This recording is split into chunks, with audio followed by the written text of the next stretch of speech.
Mwanadamu unapoletewa mambo ya khairi unatakiwa ushukuru Allah, kwa sababu yule aliyekuambia jambo la khairi ajruka ala Allah, na ushukuru Allah kwamba wewe watu wakuletea zile khairi wakuomba wewe ufanye, si kwamba wewe ndio unaitafuta.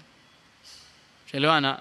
Kwa hivyo al-yadul ulya, mkono wa juu, yani maana yake mkono wenye kutoa, mkono wenye kutoa. Kwa hivyo tujifundishe zaidi sisi Waislamu, hasa mtu kutafuta mwenyewe kufanya shughuli, wala usiseme ya kwamba mimi mtu mzima au mimi kadha kadha. La, angalia kulingana na umri wako ni shughuli gani ambayo waweza kufanya ikakupa riziki.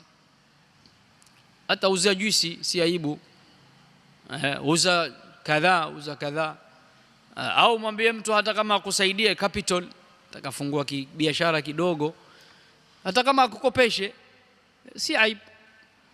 Falhasil kuliko kukaa mtu kutegemea sualu nnas, atakupa leo alafu kesho.